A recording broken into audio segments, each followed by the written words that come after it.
Hello दोस्तों, आज मैं बात करूंगी कृषि बिल 2020 के ऊपर। दोस्तों, आप सबको मालूम होगा कि संसद की दोनों सदन में कृषि बिल 2020 पास हो गया और उसमें राष्ट्रपति का भी मोहर लग गया। मेन स्ट्रीम मीडिया में कृषि बिल का चर्चा गायब है। ज़्यादातर मेन स्ट्रीम मीडिया अपना टीआरपी के लिए सुशांत सिंह राजपूत, रेहा, दीपिका के पीछे पड़ा हुआ है।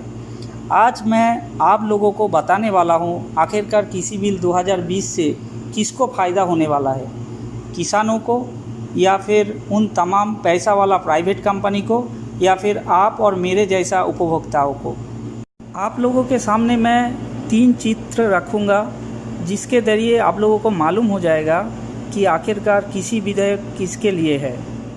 चित्र नंबर 1, मान लीजिए गांव की 2 किसान राम और सैम आलू का खेती करते हैं। वर्ष की शुरुआत में राम ने 50 रुपया प्रति किलोग्राम की मूल्य पर अदानी बाबू के साथ आलू का खेती शुरू किया। सैम ने किसी समझौते में प्रवेश नहीं किया। मान लेते हैं कि पहले साल में उपज बहुत अच्छा हुआ और दोनों राम और सैम 100 किलो आलू उगाते हैं।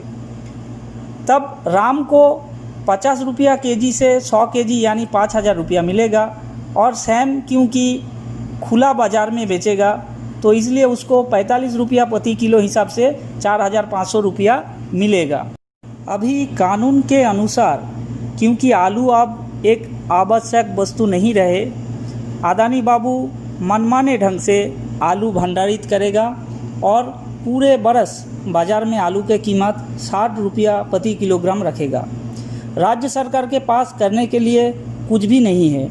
वो चाहे तो अदानी बाबू को 52 रुपया प्रति किलो के हिसाब से आलू बेचने के लिए बाध्य नहीं कर सकते और यदि अधिक दबाव डालने की कोशिश करेगा तो अदानी बाबू आलू को दबाएगा। बाज़ार में आलू का कीमत में भी वृद्धि जारी रहेगी। सुप्रीम कोर्ट अदानी बाबू को कानून के मुताबिक कुछ भी नहीं कर पाएगी। सुप्रीम कोर्ट के नियम भी अदानी बाबू के साथ ही है। चित्र नंबर 2, मान लीजिए सैम ने महसूस किया कि उसका नुकसान हुआ तो उसने अगले साल 50 रुपया प्रति किलो के हिसाब से अदानी बाबू के साथ एक समझौते पर हस्ताक्षर किया। लेकिन उस साल उपज अच्छी नहीं हुए। दोनों ने 50 केजी करके आलू उगाला और दोनों ने 2,500 रुपया करके कमाया। कम उपज के कारण संकट का फ़ायदा उठाते हुए इस साल अदानी बाबू ने आलू को 70 रुपया प्रति किलो बेचा। अगर राम या सैम ने अदानी बाबू के साथ समझौता नहीं किया होता तो दोनों खुले बाज़ार में कम से कम 70 रुपया प्रति किलोग्राम के हिसाब से आलू बेच सकते थे। दोनों को घाटा लगी। सरकार की भूमिका पहले जैसा ही है। नंबर 3, कहानी का निरंतरता बनाए रखने के लिए हम लोग तीसरा साल को भी पकड़ सकते हैं।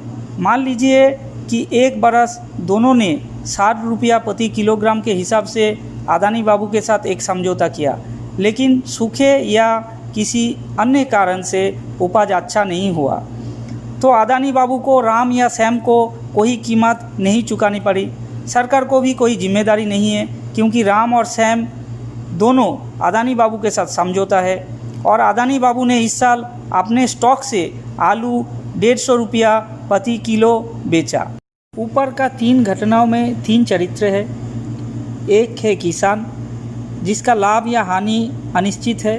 लाभ बहुत अधिक नहीं होगा और अत्यधिक नुकसान हो सकता है। चरित्र नंबर 2, अदानी बाबू यानी मालिक। वो किसी भी स्थिति में लाभान्वित होगा। उनका बड़ा व्यापार, बहुत सारी पूंजी। तो शुरू में वो अपने प्रतियोगियों को 5 साल के लिए अपने रास्ते से हटाने के लिए 100% नुकसान करने के लिए भी तैयार होगा। उस टाइम में हो सकता है कि किसानों को थोड़ा अधिक कीमत मिलेगी, लेकिन एक बार एकाधिकार स्थापित हो जाने के बाद पूरे बाज़ार में उसका ही सामान बिकेगा, कोई प्रतियोगी नहीं रहेगा। वो 5 बरस के अंदर अपने नुकसान का 250% वसूल कर सकता है। चरित्र नंबर 3, क्रेता। ये पार्टी सभी मामले में बहुत खतरे में होगी।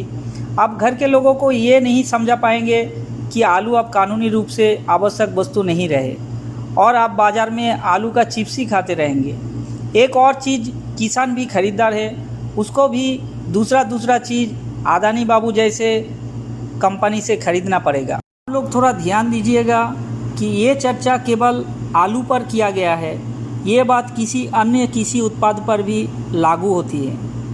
हम लोगों के कहानी पे राम और सैम काल्पनिक पात्र है, लेकिन अदानी बाबू एक बहुत ही वास्तविक चरित्र है।